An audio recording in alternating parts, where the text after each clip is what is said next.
I'm not a chef, but boy are these ingredients looking like a conspiracy. Buckle up because I'm about to ruin your next grocery trip. Hi, I'm Alexandra. Check this out. Probably like 1940s, grandma's cooking real food over a stove. Wholesome, right?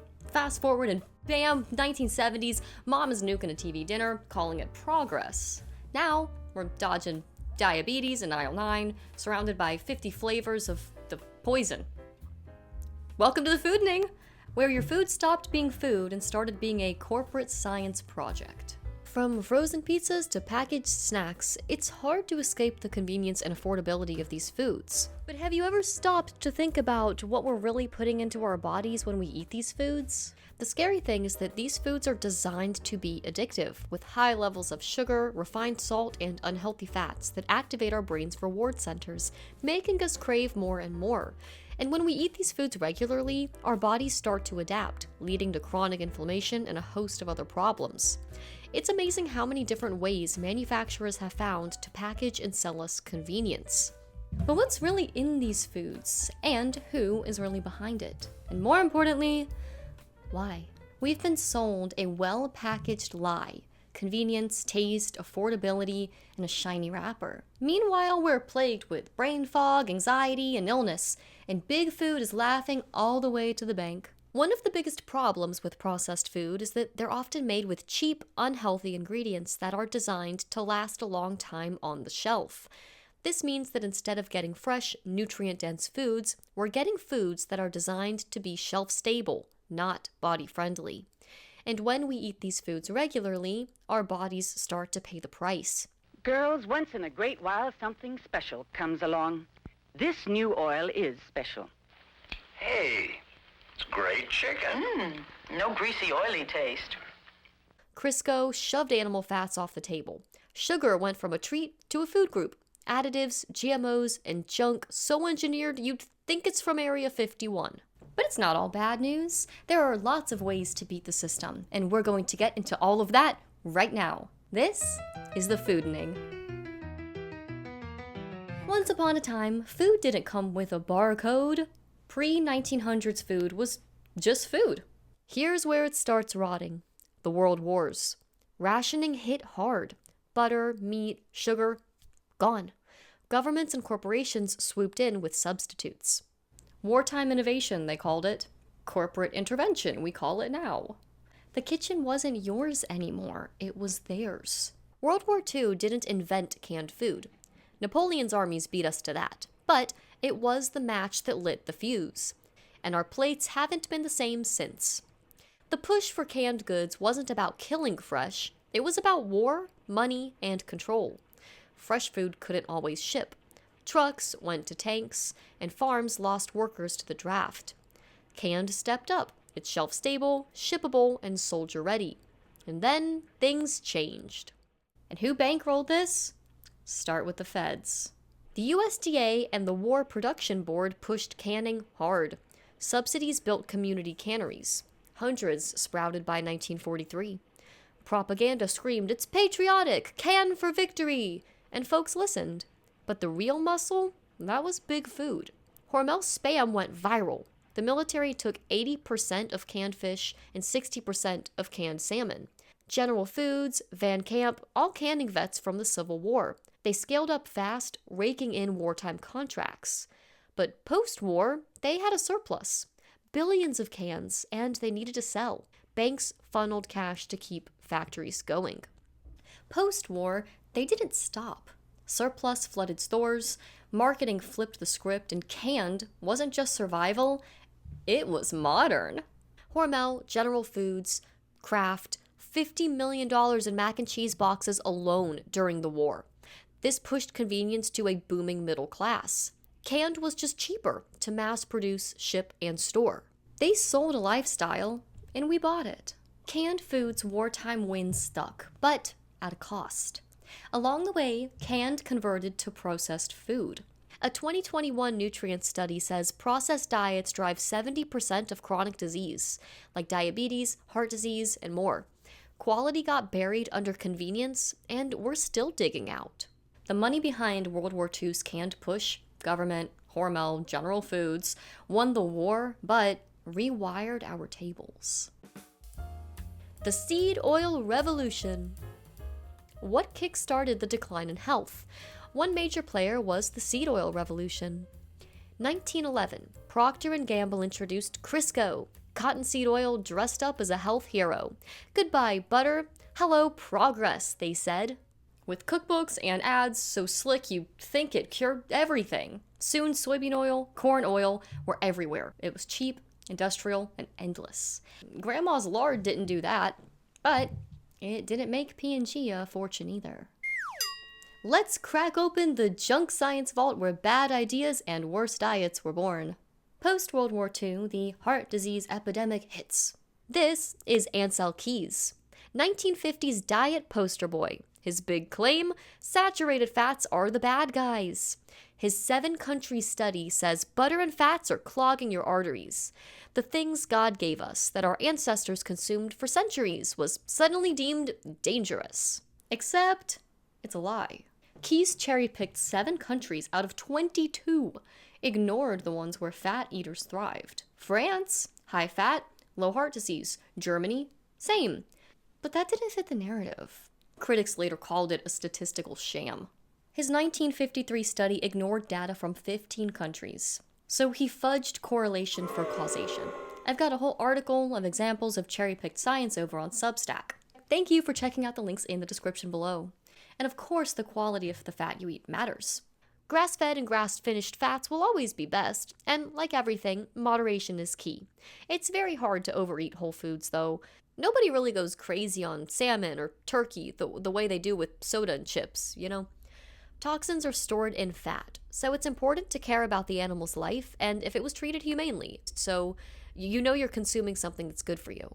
Sadly, this fat is bad myth stuck, and Americans paid the price. Sugar intake rose 30% from 1977 to 2000, and obesity climbed from 15% to 30% in less than 30 years. Why? Because it was useful.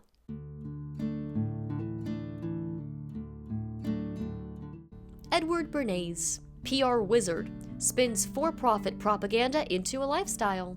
Modern families eat vegetable oil. Suddenly, you're a caveman if you fry in tallow. Heart disease didn't vanish. It got worse. A nephew of Sigmund Freud, Bernays weaponized psychology to shape consumer behavior, turning corporations into puppet masters pulling the strings of the public. He didn't just sell products, he reprogrammed the way society viewed food, health, and consumption itself, going from a needs-based society to a wants-based society. When instant cake mix was introduced in the 1950s, it was a total flop. Housewives that were still attached to the idea of homemade felt guilty using such a convenient product. Enter Bernays. Instead of changing the product, he simply changed the perception. He suggested leaving out one key ingredient, the egg. Now, women had to crack an egg into the batter themselves, giving them the illusion of effort, of baking from scratch. Sales skyrocketed, and this wasn't about taste, it was psychological manipulation. Bernays' influence didn't stop at food. He was also instrumental in pushing water fluoridation, convincing the public it was necessary for dental health. In reality, industries like Alcoa hired him to find a way to dispose of fluoride waste, a byproduct of aluminum production. Bernays used his classic strategy, enlisting trusted experts, getting endorsements from dental associations, and launching a full-scale media psyop. Are you choosing your food, or has your mind already been made up for you? It's time to take your mind back. Let's keep moving. To sell Dixie cups, Bernays launched a fear-based campaign to convince people that only disposable cups were sanitary. He even founded the Committee for the Study and Promotion of the Sanitary Dispensing of Food and Drink to lend credibility to this claim. Bernays marketed cigarettes as both soothing to the throat and slimming to the waistline in the 1930s. Despite being aware of early studies linking smoking to cancer, he used Hollywood stars to make smoking appear charming for women, likely contributing to countless cancer deaths. According to the International Agency for Research on Cancer, tobacco smoke, including that from cigarettes, is classified as a Group 1 carcinogen.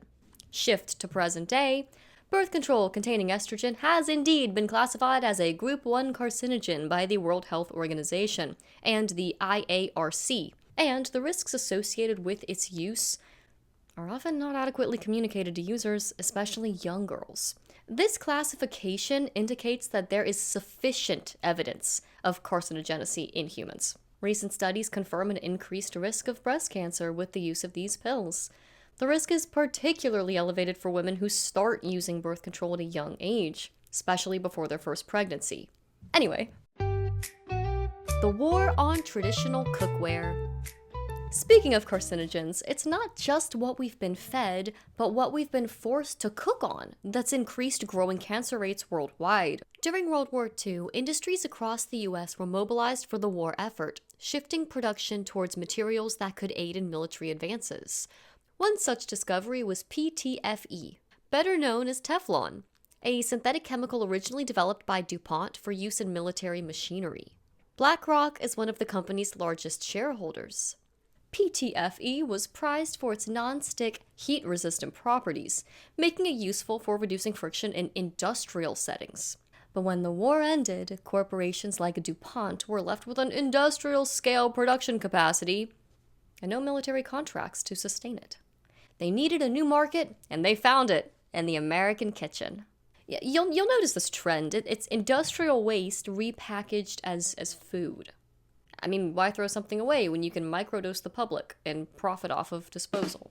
Historically, DuPont has been active in the pharmaceutical industry. In 1990, DuPont and Merck & Company formed a joint venture known as DuPont Merck Pharmaceuticals Company, focusing on providing pharmaceutical products. Although DuPont sold its pharmaceutical business to Bristol Myers Squibb in 2001, the company continues to supply the pharmaceutical industry with essential materials. DuPont offers ion exchange resins used in active pharmaceutical ingredients and excipients, which are crucial in drug formulation and manufacturing. These connections are important because the same companies that create the problem offer the solution. By the 1950s, aggressive marketing campaigns were rolled out to convince homemakers that traditional cookware, like stainless steel and cast iron, was outdated, inconvenient, and even unhygienic. Cast iron, a staple for generations, was suddenly painted as heavy, hard to clean, and old-fashioned. Stainless steel, once prized for its durability, was overshadowed by the promise of effortless modern cooking with the miracle of nonstick pans. The Teflon revolution wasn't just about convenience, it was a calculated psychological attack on traditional ways of cooking and food preparation. Can't you see it's great to be a modern family? Housewives were bombarded with ads promoting the ease of Teflon-coated pans. And we're not worried about the toxic gases that might come off at high temperatures, are we? No scrubbing, no soaking, just wipe and go. No more stubborn grease, Teflon does the work for you. Lightweight, modern, and scientifically advanced. But what wasn't advertised was the hidden cost of this convenience. Here's the health risks they don't tell you about. The very chemicals that made Teflon so revolutionary turned out to be, shocker, highly toxic. The production of PFOA, used to create nonstick coatings, released carcinogenic fumes when heated. Today we know these as PFOAs and PFAS, as forever chemicals, because they bioaccumulate. Studies later linked prolonged exposure to these chemicals with these problems right here, yeah. Yet by the time these health concerns became widely known, Teflon had already cemented itself as the standard cookware in American households. Just like Bernays manipulated public perception to push processed food, the corporate war on traditional cookware followed the same propaganda playbook. So, this is what they do. Create a problem. Convince customers that what they've been using for generations, like cast iron or stainless steel, is suddenly inconvenient or outdated. Then, position the new solution. Market Teflon as the cutting-edge answer to those problems, and control the narrative. Use corporate-funded studies and endorsements from experts to downplay health concerns while pushing the benefits, while hiding all studies that disagree with the funding's agenda. Ensure ubiquity. partner with major cookware brands and retailers to make Teflon-coated pans the dominant option on store shelves. In today's day and age, that would also look like SEO to make it show up first in Google. You know, we've all seen those sponsored websites. And the final step, rinse and repeat. You can apply this strategy to so many things in our world today. And just like Bernays made smoking cool through corporate-backed manipulation, the rise of Teflon wasn't just about convenience, it was also about control. The result? An entire generation abandoned cast iron and stainless steel in favor of a product that poisoned them. The blame should never be on the public, but on those who purposefully deceived them into believing something was safe and sold as such when it was not. The story of Teflon is a perfect case study of corporate deception. We were told it was progress, that it would make life easier. But true progress isn't about profit. Just as we've been manipulated into consuming toxic processed foods, we've also been tricked into cooking those foods on chemical-coated surfaces designed for mass production, not human well-being. Microwaving plastic. It's time to return to what works, right? Cast iron, stainless steel, glass, they've all stood the test of time for a reason. What's the most diabolical ingredient you've seen on the shelves lately? Let me know in the comments. Hey, are you tired? Well, boy, do I have a product for you! The corporate media began advertising sugar as energy in the early 1950s. This marketing strategy emerged as a response to health researchers spreading information about the connection between sugar consumption and weight gain. The sugar industry significantly increased its advertising budget during this period to counter the negative publicity. In 1955, the Sugar Association even won an award for advertising in the public interest. Major aspects of this advertising campaign included 1. Promoting sugar as a source of energy and a way to curb hunger. Yes, they literally claimed something that makes you hungrier, curbed hunger, and even aided weight loss. 2. Marketing sugar as a healthier option compared to whole foods like fruits. This pro-sugar advertising continued through the 1960s and early 1970s, with advertisements appearing in major publications like Time magazine. However, by December of 1971, the Federal Trade Commission intervened to stop these misleading advertisements, citing false claims about sugar's role in calorie reduction. In 1967, the Sugar Research Foundation paid $6,500, that's $50,000 today, to Harvard researchers. Their mission? Point the finger at fat while sugar silently takes over. Their papers shaped US dietary guidelines, and so fats got kicked out, and sugar and high fructose corn syrup start their reign of terror. Today, more than half the granulated sugar packaged for grocery store shelves is made from GMO sugar beets. By the 1970s, high fructose corn syrup hits the scene. Corn subsidies make it more profitable than expensive sugar. The result?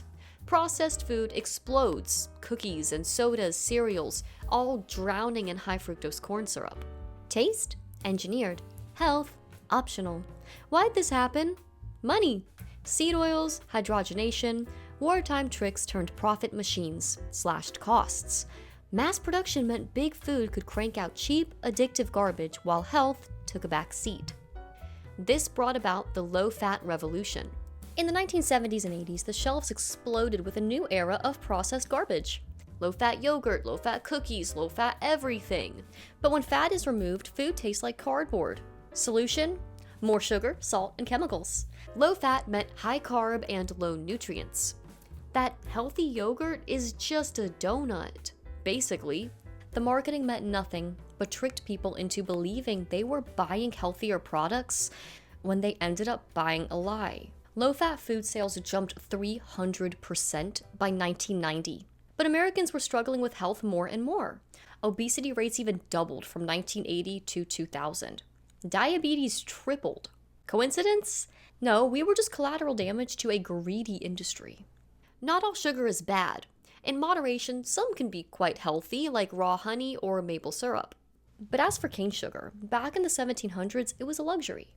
By the 1900s, it was a staple, shoveled into many things that really didn't need it. I mean, even like salad dressings and ketchups. And today, high fructose corn syrup is almost inescapable. McDonald's large Coke has 65 grams of the stuff, more than your liver should handle in a week. High fructose corn syrup raises your insulin, damages your gut, and turns on your body's fat-storing mechanisms. By 1980, high fructose corn syrup was in 45% of packaged foods. PepsiCo, Coca-Cola, Kraft, they drowned us in it. Then, people caught on. By the 2000s, researchers like Robert Lustig called high fructose corn syrup alcohol without the buzz for its addictive qualities and health concerns, linking it to obesity spikes.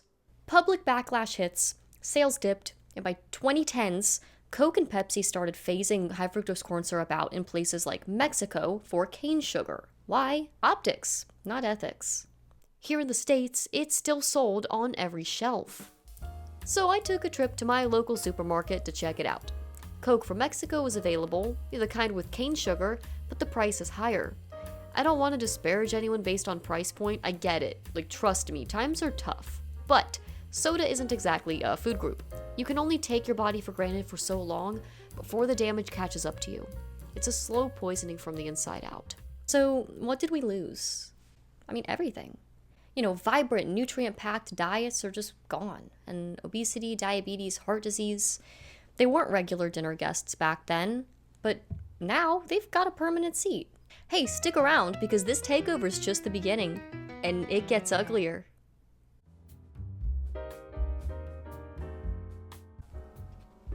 According to this book, Seeds of Deception, the International Life Science Institute in Washington, D.C., which is a nonprofit organization that was founded in 1978, positions itself as a universal entity dedicated to advancing science for public health, focusing on areas like nutrition, food safety, and sustainability. However, their funding comes largely from major corporations, including biotech giants like Monsanto, who's now owned by Bayer, and Syngenta, alongside food industry heavyweights like Coca-Cola, Pepsi, and Nestle. The financial backing, amounting to millions annually, with a reported $10.1 million in revenue in 2020, raises questions about its objectivity, as its 300-plus corporate members have a vested interest in shaping scientific narratives that favor their products. Including GMOs, one tactic allegedly employed by ILSI is to discredit studies that highlight risks associated with GMOs or other biotech innovations by labeling them unscientific. They're bullies, and they want to make people believe a lie so they make money. For instance, investigations have revealed how ILSI has historically worked to suppress or downplay unfavorable findings, such as those linking GMO crops to health or environmental concerns. A notable example is its role in the EU, where affiliates have been accused of stacking scientific panels and literature with industry-friendly voices, as seen in projects like these ones here. They're GMO feeding studies. These studies found adverse effects in rats, like increased mortality tied to pituitary tumors, but the results were minimized by researchers connected to ILSI. This pattern extends beyond GMOs. Documents uncovered through Freedom of Information requests show ILSI collaborating with academics to produce research that aligns with industry interest, often distancing itself from direct authorship to maintain a veneer of credibility. Emails between Monsanto's Kevin Glenn and University of Illinois professor Bruce Chassey, for example, illustrate how ILSI's International Food Biotechnology Committee shaped papers to favor biotech while ensuring academic names appeared as authors. So yeah, the food was different for our grandparents. The FDA greenlit GMOs in the 1990s based largely on data from Monsanto, the company behind many GMO crops. It cites a 1992 FDA policy treating GMOs as substantially equivalent to non-GMO foods, meaning no special testing was required. This ignored internal FDA scientists who raised red flags. His concerns were unsurprisingly sidelined. A 1991 memo from James Mariansky, the FDA's biotech coordinator, acknowledged these internal concerns, but said the agency was sticking to a minimal regulatory approach to avoid slowing innovation. Michael Taylor, a former Monsanto lawyer, joined the FDA and helped shape that 1992 policy. The implication is that corporate influence, not science, drove approvals. regulators didn't demand long-term, independent trials. Instead, they accepted short-term studies, which were just 90-day rat tests from companies, which it says were too brief to catch chronic issues like cancer or organ failure. So the real longitudinal experimentation was done on you, dear public. PR blitz shaped a narrative of safety and necessity, making skeptics seem anti-progress. Just like Teflon, Monsanto rolled out feel-good ads to sell GMOs to the public. This is called emotional manipulation, and propaganda loves targeting emotions. The Monsanto Papers, unsealed during 2017 litigation, along with Freedom of Information Act emails obtained later by U.S. Rights to Know, suggests Monsanto collaborated with scientists to shape favorable research and enhance its public image. These documents stem from lawsuits against Monsanto over its herbicide Roundup, particularly claims linking glyphosate to cancer. Investigations showed Monsanto funded studies or influenced scientists to counter negative findings. No doubt that Monsanto had a hand in shaping science to fit its narrative. Hey, so, the same people who sprayed Agent Orange in Vietnam are spraying the food we eat, so there's that. Monsanto was one of 9 companies contracted by the US government to produce Agent Orange during the Vietnam War in 1962 to 1971. Operation Ranch Hand resulted in over 150,000 Vietnamese children born with severe birth defects, including things like spina bifida, cerebral palsy, and missing or deformed limbs. Both US soldiers and Vietnamese residents experienced high rates of various forms of cancer and reproductive damage. But wait, it didn't end there. The effects of Agent Orange have been passed down through multiple generations, even down to the 3rd and 4th. Now we're in 2025 and cancer rates have skyrocketed. Now there are many reasons for this, but the link to our food supply can't be ignored. So how do we know where the glyphosate is and how do we know it's causing harm? Here's just one example. What most people consider to be celiac disease or a gluten allergy are quite possibly the digestion of glyphosates and the negative effects the chemical is having on the body's internal gut bacteria. There are other reasons too, such as the inability to process synthetic folic acid. Many Americans with gluten sensitivities or celiac disease report a surprising phenomenon when moving overseas. They can suddenly eat bread without the usual discomfort. In the US, modern wheat strains, heavy pesticide use, and industrial baking processes, like added gluten or folic acid, often exacerbate digestive issues. Overseas, particularly in Europe, traditional bread-making methods, like sourdough fermentation or the use of older wheat varieties like spelt or einkorn, seem to make a difference. People often find that artisan breads from local bakeries in countries like France or Italy, with simpler ingredients and longer fermentation times, don't trigger the bloating, fatigue, or inflammation they experienced back home. It's not a cure for everyone, but for some, it's awesome. Less about gluten-free and more about how the bread itself is made. A recent study argued that glyphosate may be a key contributor to obesity, as well as other health problems like Alzheimer's disease, Parkinson's disease, infertility, depression, and cancer. So even if your diet is healthy, but not free of glyphosate and other chemicals and pesticides, you could still be devoid of essential building blocks of nutrition. The American Cancer Society has itself shown an 80% increase in non-Hodgkin's lymphoma since the early 70s, when glyphosate was introduced to the market. It's definitely something to think about. As of February 2025, numerous countries have implemented bans or restrictions on Monsanto's products, particularly those containing glyphosate, which is the key ingredient in Roundup. Meanwhile, in the States, 94% of US soy is GMO. There was also glyphosate residue in 70% of tested foods. But what do these big companies do when they're in trouble?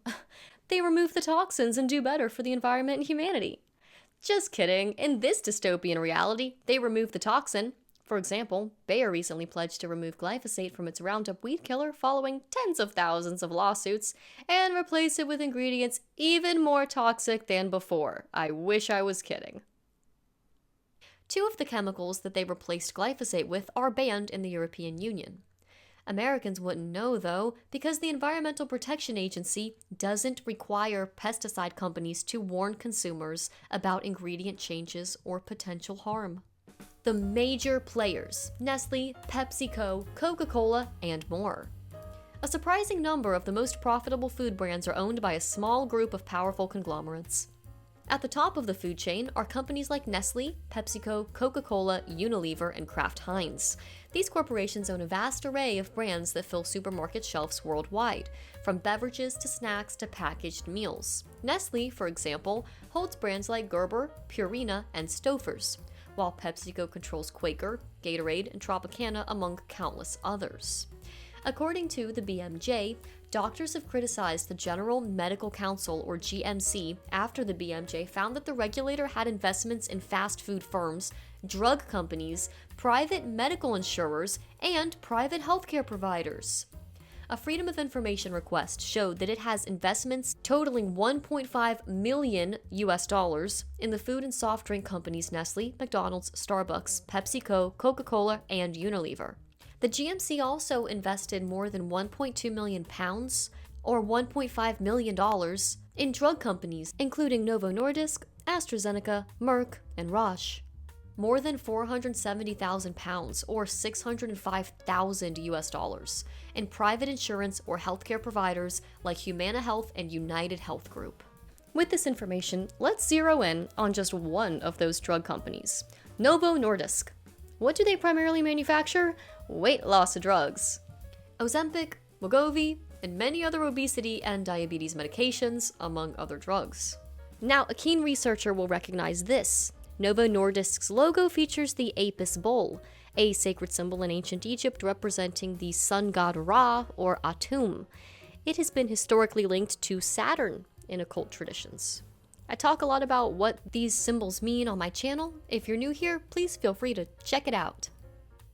When the same conglomerates involved in food production have stakes in media, there's bound to be shaping of narratives that serve certain interests, such as downplaying negative health impacts of certain products or influencing debates on food regulations. We get more ads for medication than most other countries. Why are we happy about these side effects? They contribute to overmedication and chronic disease in the US. Only one of 2 countries, alongside New Zealand, to allow direct-to-consumer pharmaceutical ads on TV. Isn't it horrible that we get direct-to-consumer ads for medicine? The medical industry relies heavily on their propaganda, earning over $5 billion a year for TV alone. That's really messed up. They don't want us educated on how to heal our own health problems, while they rake in billions by peddling half-truths and fear to a public that's just trying to feel better. Understanding the intricate web of ownership among these conglomerates is crucial in recognizing potential conflicts of interest. You knowing who pulls the strings and caring about how they see your health as their piggy bank is a conflict of interest for them. Consumers, armed with this knowledge, can make informed choices and advocate for brands that prioritize ethical practices and transparency in their operations. You gotta wonder why the same brands treat us different in the US. McDonald's, Kellogg's, for example, are selling safer versions overseas while giving us chemical soup. A 2024 Epoch Times report verified it. US fries are a chemical carnival, while Europe's are not. Corn Pops overseas ditched BHT, a preservative tied to cancer risks in animal studies, but it's still in ours. It's also in things like shaving cream for whatever reason. Yeah, don't use this. We lived just fine without it before. We really don't need these things. Companies sell safer where laws demand it. Same brands, 2 standards. Europe's got something called the precautionary principle. If it might hurt, it's out. A 2023 Food Navigator piece says the EU bans things like artificial dyes and BHT, but the US lets industry police itself. FDA's GRAS loophole, or generally recognized as safe loophole, allows companies to say a product is safe, and there's no hard proof needed. So when cheaper stuff like seed oils and sad imported pork saves the millions, of course companies will choose what makes them more money, but at what cost? Hey guys, if labels for a substance that can overstimulate neurons in the brain, potentially causing damage or death to these cells, was on our foods, would people be less likely to buy them? Yeah, I would hope so too. Well, believe it or not, that very ingredient, called an excitotoxin, is in many foods and drinks people are consuming without even knowing it. Excitotoxins. Dr. Russell L. Blaylock, A board-certified neurosurgeon writes in his book Excitotoxins, The Taste That Kills, how damaging additives and flavor enhancers are. You don't think about one bottle being tossed into the ocean, but when you see so many bottles tossed in over a lifetime, it's shocking. Well, excitotoxins also accumulate, but not in the landfill or oceans, but in your brain over time, leading to the destruction of neurons. Dr. Blaylock links this process to neurodegenerative diseases like Alzheimer's, Parkinson's, and ALS. The food industry uses excitotoxins to enhance flavor and boost product appeal, driven by, shocker, financial incentives. However, the potential long-term health consequences are often downplayed or hidden from consumers. Labeling practices can obscure the presence of excitotoxins. For example, MSG might be listed as natural flavorings, yeast extract, or soy protein isolate, making it difficult for consumers to identify and avoid these additives. Meanwhile, Saint Google will tell you there isn't anything to these insanely unnatural substances in our food. However, this book draws on evidence from over 500 scientific studies that argue that excitotoxins pose a serious threat to neurological health. Yet another reason I like to research an older material, before censorship became what it is today, at least in this country. The best way to protect you and the brains you love is to avoid it in the first place. But Dr. Blaylock suggests that certain nutrients and supplements may protect the brain from the damage done by excitotoxins, including these. This isn't like a small thing, though. If we take MSG, for example, a widely used flavor enhancer and a primary excitotoxin in the modern American diet, found in processed foods, restaurant meals, and even some healthy products, its glutamate content can overstimulate neurons, a process called excitotoxicity, which may lead to brain damage when consumed regularly. The FDA really can't speak to this as they don't have any longitudinal studies, only short ones without any evidence on chronic exposure. The conflicting scientific narrative, safe in moderation versus dangerous over time, creates confusion, which the food industry may exploit to avoid accountability. Do you guys feel like grocery shopping is a game of protecting yourself from foods that were designed to literally harm us so we would give money to the companies that made us sick? And now, the 2000s propaganda bonanza. Yes, 90s kids, let's take a nostalgic trip straight to the crime scene. Us millennials, we were big foods targets with a processed food literal propaganda bonanza. Saturday mornings and after-school TV weren't just cartoons. They were a 24/7 commercial pipeline pumping Cheerios, Gushers, and Happy Meals into our impressionable little brains. I was the kid always watching Arthur or something on PBS, so as I got older, I definitely noticed the amount of food propaganda on other channels. And don't feel bad, you didn't stand a chance against this rainbow-colored mind warp when the internet was just dial-up and trust the adults was all we had. The problem was that the adults didn't really know how bad any of this was. It was a strange time of, this is fine, 1990s to 2000s, our TV became a food ad war zone. By 1995, when I was born, 50% of airtime was commercials. 200 ads a week. Half peddling junk, I presume the other half peddling junk to counteract aforementioned junk. In 2015, the Children's Advertising Review Unit recommended that McDonald's focus on the food in its ads, not the toy. I remember the toys were always the star. The meal was the excuse to get the toy. But get this, in the US, advertising to children is self-regulated by the Better Business Bureau. Now, meanwhile, in the UK, there's a ban on advertising foods high in fat, salt, and sugar to children. The FTC's self-regulation was a joke. Companies like General Mills and Kellogg's policed themselves. Media and food giants were in cahoots, guys. Disney, Nickelodeon, owned by conglomerates with ad deals from the big dogs like BlackRock and Vanguard. They held stakes in Viacom, which was Nick's parent, and Kellogg's. Same owners, same game. Why? Our old pals, money and power. Big Food spent $1.6 billion yearly on kid ads by 2006. 90% of it for junk. Was it illegal? No. Public backlash and internet sleuths forced cuts. But they didn't stop entirely. They shifted to YouTube and influencers. Still legal, just sneakier. Salt, sugar, and fat. Studies from the 2000s say this trio fries your dopamine like a lab rat chasing the next hit. It's very important to understand how our dopamine centers are exploited, so I encourage you to check out that topic on your own. Cereal was the king of this 2000s con. Trix, Captain Crunch, Lucky Charms, that weird one with the Jamaican cinnamon stick, you guys know? Nutritionally empty, basically candy with a spoon. Sometimes the spoon was also candy.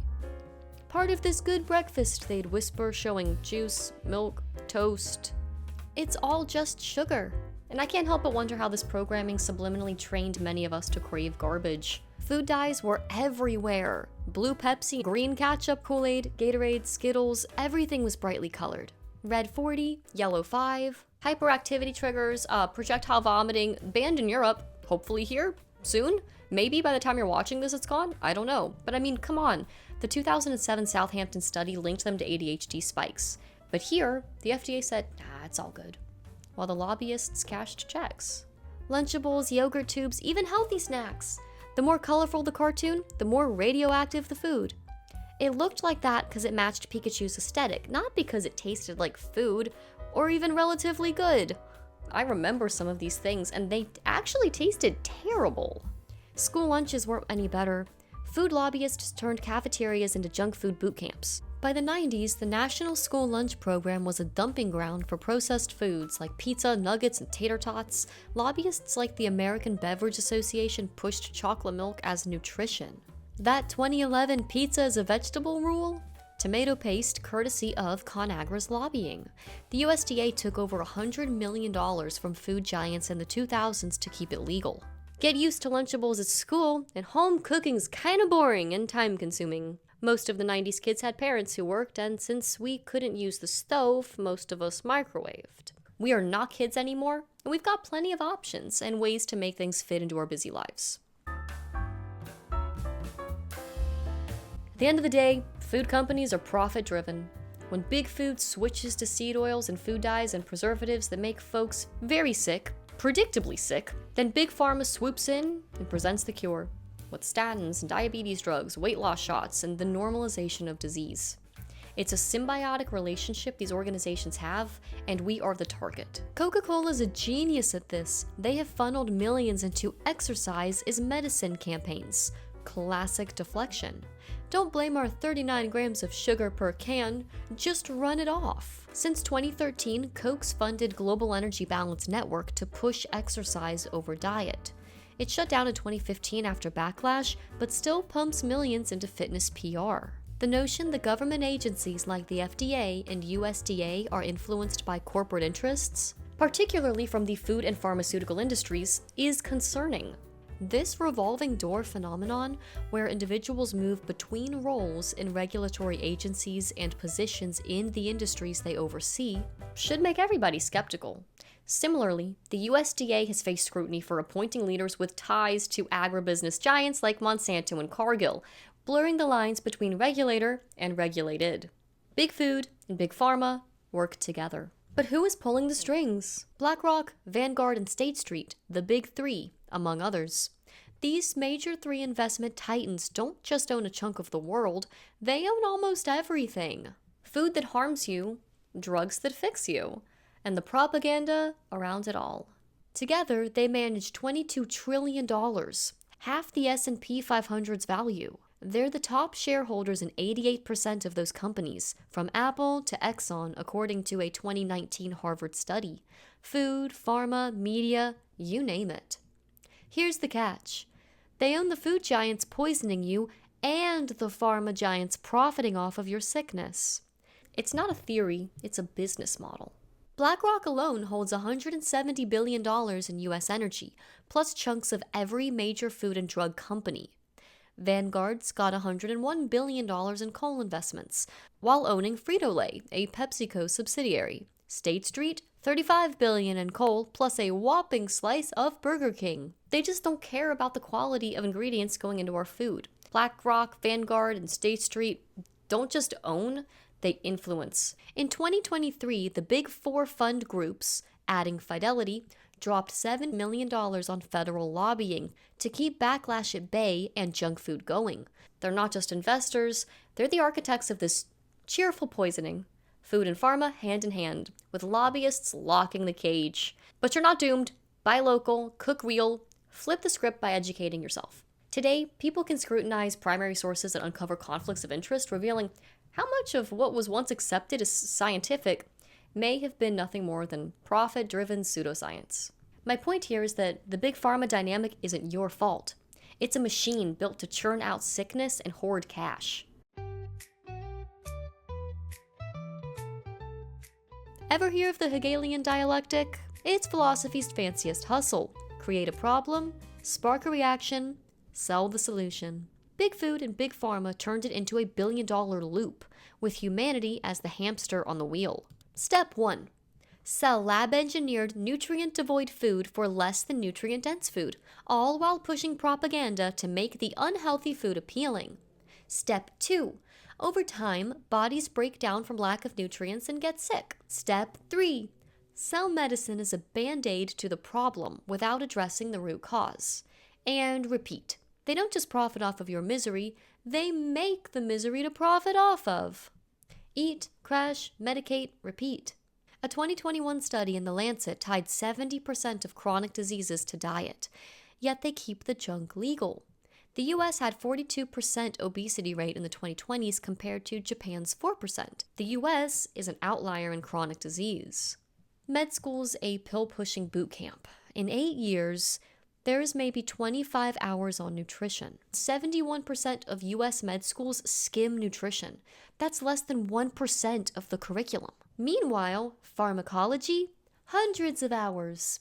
Big Pharma funds 16% of med school budgets. It's not the doctor's fault. They were taught with biased information. Natural foods and remedies can't be patented. Thus, don't make the profit pharmaceuticals do. Your body's a team, not a bin of parts. Gut and brain, besties.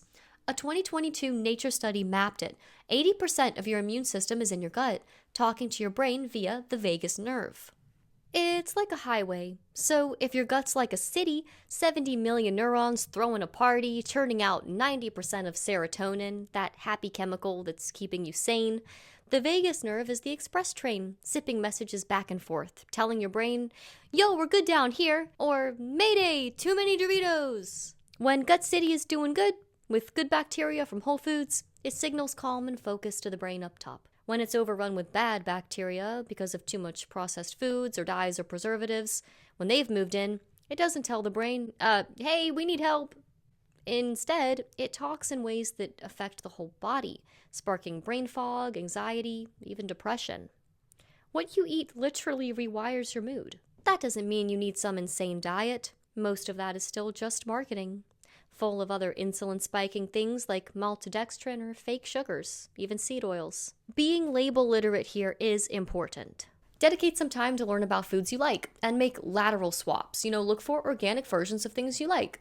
Shop sales and don't be afraid to try something new. Food can either harm or heal. Wield it wisely. Your body's not a pharma piñata, and your babies aren't either.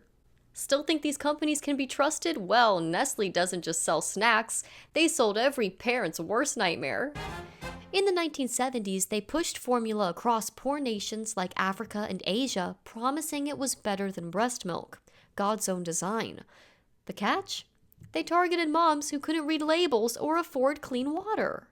A 1974 report, The Baby Killer, blew the lid off.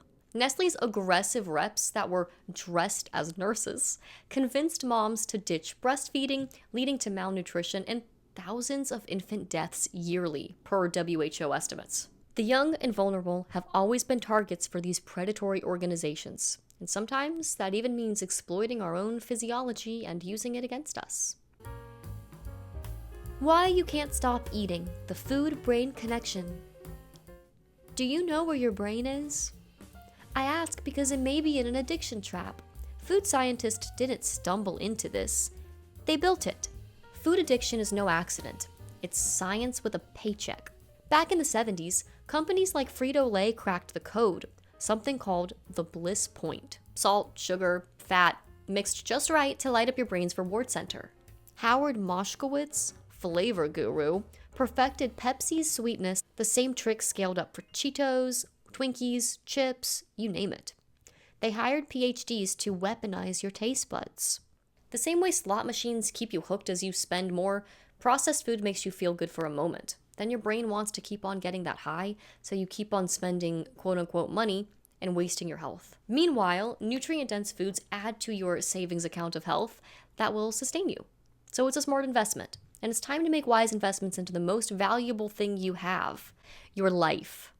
Ultra-processed foods don't just hook you, they mess with your hunger signals. Sugar throws a hormone called ghrelin into overdrive, causing you to feel the need to eat more. So much for that propaganda saying it curbs hunger, right? Real science trumps pseudoscience every time. A 2019 cell metabolism study found that 20 grams of sugar, which is just half of a Coke, spikes hunger 30% within an hour. Protein and fat keep ghrelin down, they crank leptin up, which is the hormone responsible for feeling full, and they tell your brain, we're good, we've had enough. Thanks, we're good. Protein's the OG nutrient. The name comes from the Greek proteos, meaning first, coined in 1838 by chemist Jöns Berzelius. It builds you, your muscles, hormones, sanity. Sugar can't do that. It's not true that healthy eating means trading burgers for boring salads made by people who don't like eating salads. So let's focus more on the actual components of the meal. Make it at home to control the ingredients and focus on protein. Quality matters, so just try to do your best. Junk is engineered to starve you while you eat. So is it even that cheap if you're eating more to feel full? How is it that a 2021 BMJ report found junk food eaters had 50% more anxiety? Yet docs rarely take diet into account before prescribing medication or kind of blaming the patient and telling them just to go to therapy. That's fine, but if the problem is internal, an external source isn't going to fix it. But if eating better is one way to fix some of the issues, why not give it a try? And remember the vagus nerve? If the highway is blocked and the signals aren't getting through, you're going to be suffering with some brain issues. A 2022 public health nutrition study linked processed diets to 30% more sedentary hours, plus like vaping, smoking, drinking spikes, and other unhealthy or detrimental behaviors and coping mechanisms. Real food rewires the gut-brain chat. It steadies you and doesn't require a prescription. It's a good start to figuring out what's really going on. Exercise helps overall physical and mental health, but I'm not asking you to join a gym or bulk up. I'm advocating for fun things, just walks, hikes, sports you enjoy. Literally anything outdoors. Vitamin D helps a lot too. If you have a life where food is a social gathering, just plan accordingly. Eat before or smaller portions. And remember why you're there, for the people who matter to you. That's not to say don't enjoy yourself, just in moderation. 80-20 rule, you know? Diets can easily become unhealthy again when they begin to take over your life or cause anxiety. The key is to keep it simple and make easy swaps that work for you. We've talked a lot about the physical aspects of health and how our diets impact us. But we're more than just physical bodies. We've also talked about how the gut affects the brain. But what about how the brain, or our emotions, affect our eating habits?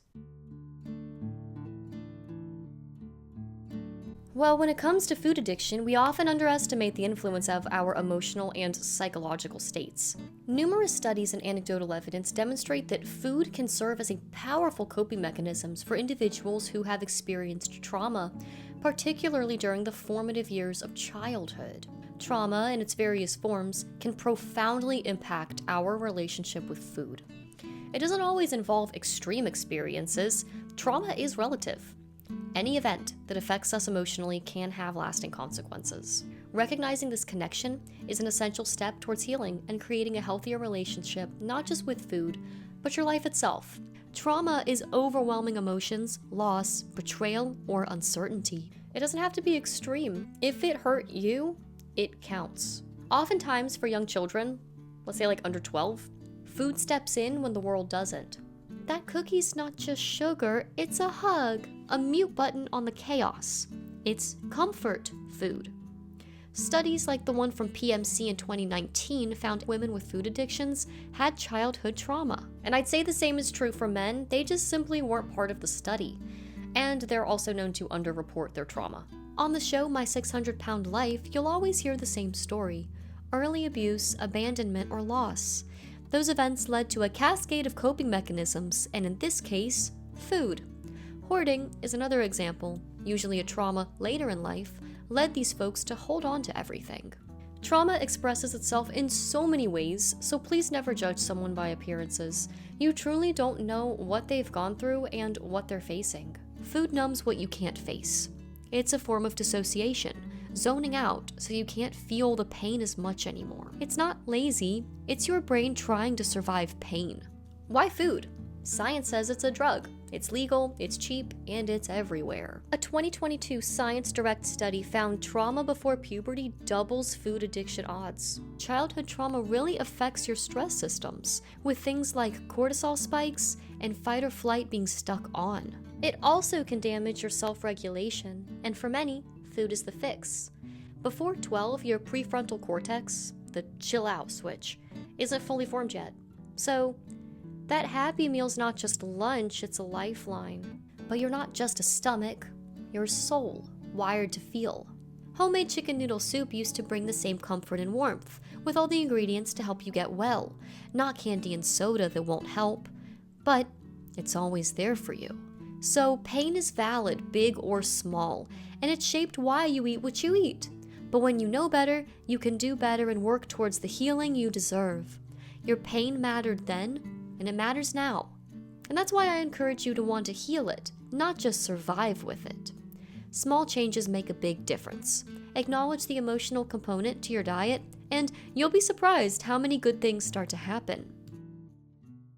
So, what have we learned? We've peeled back the layers of this deep-fried onion, how big food and pharma turned your plate into a profit machine, how trauma and addiction kept you hooked, how the system's rigged from cartoons to pills. But here's the good news.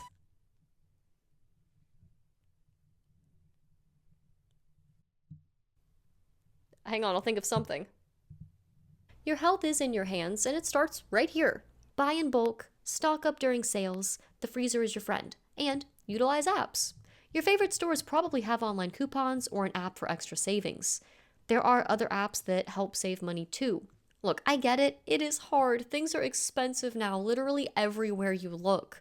We're all struggling, but eating for health isn't about perfection, it's about improvement. You can cook in bulk too, it's less work overall. Find farmers markets if you're into that. They're pretty awesome. And your money is going to real people in exchange for real food. We're not rich, but when you buy this way, neither are the bad guys. Right? That being said, real food should be for everyone, and it's very sad how many food deserts and places there are where it's a struggle to get healthy options. I wish there was an easy answer, but all you can do is make the best decisions for yourself and your family in the meantime. Before we go, remember that labels lie, but you can learn to see through the noise. As a cool rule of thumb, just avoid high fructose corn syrup, artificial flavors, GMOs, and seed oils as a start. Investigate where they're hiding. So when it all boils down, really the only thing this processed food has going for it is that it's cheap. Sometimes. But your life's not cheap. In fact, it's so valuable that it cost Jesus his in order for you to live. And I hope that this video has encouraged you to change the way you think about food, yourself, and what really matters. I know this was kind of a different video for me. It's kind of fun being a little off script. If you liked this, did you guys like this video? What do we think? I had a lot of fun making this video. I am more active on Substack, writing articles and sharing more thoughts, so thanks for subscribing there. And thank you to everyone for supporting me and making my videos and research possible. You can catch me on Substack for more investigations, and I'll see you next time. Bye for now. This video is not sponsored by Pfizer.